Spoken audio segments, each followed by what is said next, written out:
So eto na nga guys, ang bagong bumili ng motor ko, si Orly. Thank you, Orly. Huwag ka na mahiya, Orly. Maganda naman ako. So alagaan mo ang motor ko. Okay? Kinarwash ko pa yan sa ilog, sa Solano. Ayan, so thank you so much guys. Okay. Thank you.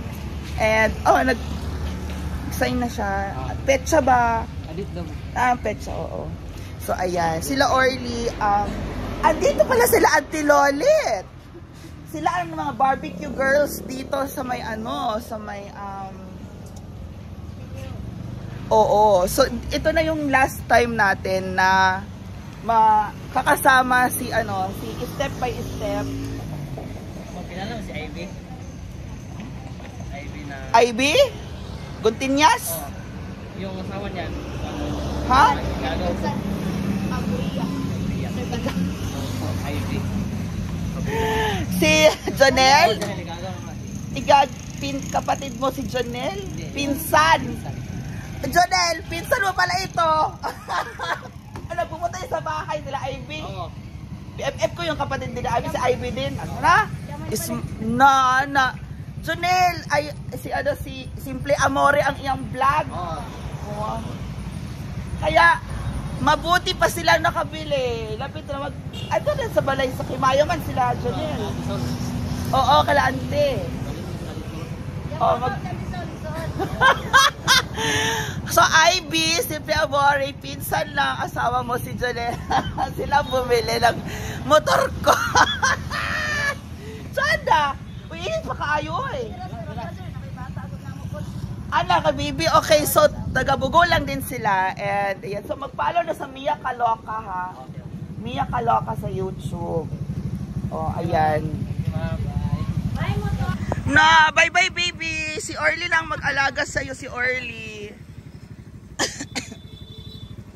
Kayo mag-asawa, tapos si kapatid ni si Orly. Amping-amping ha. Magpapilis.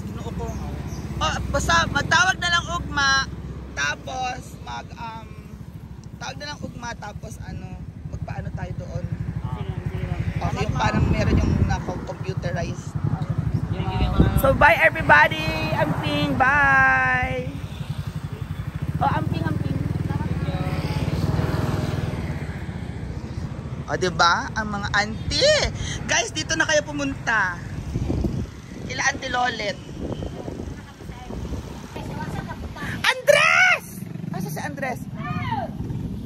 Andres! So, diba ang nangyari? Wala akong masakyan ngayon. Si Andres ba yun? Oo. Baligya pa more. Andres!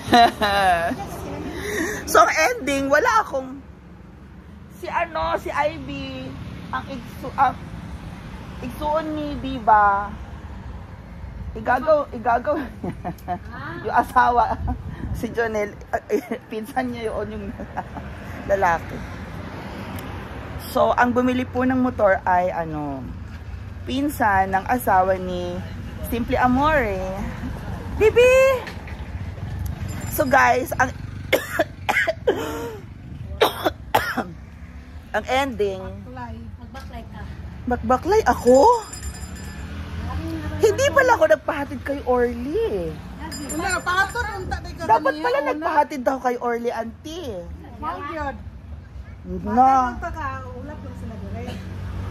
Gani. So dito lang talaga tambay sila Auntie Lolit. Tapos dito sila nagba-barbecue, guys. Pero mamaya na tayo mag-barbecue kay Auntie Lolit ha, kasi nagda-diet ako. Hello. Mag-aantay na lang ako ng friend auntie para paghatid sa akin. Ibigay ko naman na lahat sa kanila, yung ORCR at saka yung deed of sale nasa kanila na. Yung pirma. Oo. So, legal na ang proseso. Kasi, syempre, diba? Nakapasyal si Nonon sa inyo. Wala pa, dahil sa trabaho. Nag-work siya. Oh, yun na po. Mamimiss ko na ang aking motor. Kasi yun ang una kong biniling motor. At nagulat si Brenda nung binili ko yon kasi, ha? Gusto mo na talaga dito? Sabi niya. Yes, kaya nga bumili ng motor. Minsan yung motor na yun, iniiwan ko lang 1 month, 2 months. Kasi nasa Maynila pa kami, diba? Nag-PBB pa si Brents. Kaya yun. Hindi masyadong nagamit yung motor na yan. Eh, naluluma na lang kasi may bago na rin ako. So, diba? At dalawang motor mo? Opo, dalawa. So, yun ang nangyari, guys. Okay. Sige, pa-driver to mong isa. Katulad mong isa yung driver. Aron makaulit. Ha? Kasi auntie yun, dapat Driver mo. ipa-drivean ko sa kanang habal ba? Habal. Wala man nag-volunteer. Wala man mag-volunteer. Wala mo kailan na ganahan siya maghabal or ana. Ang akong mga sakop sa una, dili man sa kabalo or di man sila kabalo maghabal. O di ba? Gusto sila sa imo. Gusto lang magkaon-kaon tanan, di wala man kabalo maghabal or magtrabaho ba ana. Di sana may nice trabaho. Sayangan lang ko. So, kanong gibaligyan na eh. Diba? Gibalik niya na. Ayan. Maguba na dayon na hiram-hiram or ana. Uy. Mo. So, guys. Ayan. Thank you so much. Maglakad na nga lang tayo. Uy. Dahil nilagpasan tayo ni exercise tayo nanti. Ayan. So, I'll see you later, guys. Bye-bye. Ate Lolet. Ate Elbe. Okay. Uy, Pagsakay, oy. sakay. Sino yan? Ito sa... Ano pa sa street? Okay lang, auntie. Basta nailalaki. Gani, kurat gani. Nailalaki sa store at anak. Ana-anak ko. Bye, everyone.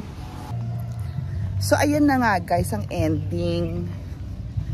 Maglakad na lang tayo pa uwi sa bahay. Kasi papasok din naman siya. At ang choice, hindi ko magdadrive yung isa kong motor. Walang magdadrive. So, ganyan na po nangyari. Diba? Yung isang motor nasa bahay, iniwan ko dun. So, lakarin ko na lang siya paloob talaga, my dear. Yan po ang mangyayari. And, masarap naman maglakad, diba? Exercise din yan, uy. Pawala ng mga taba-taba sa katawan. Diba, guys? So, thank you so much. And I will see you all later on my next vlog. Punta muna tayo sa farm. Bye!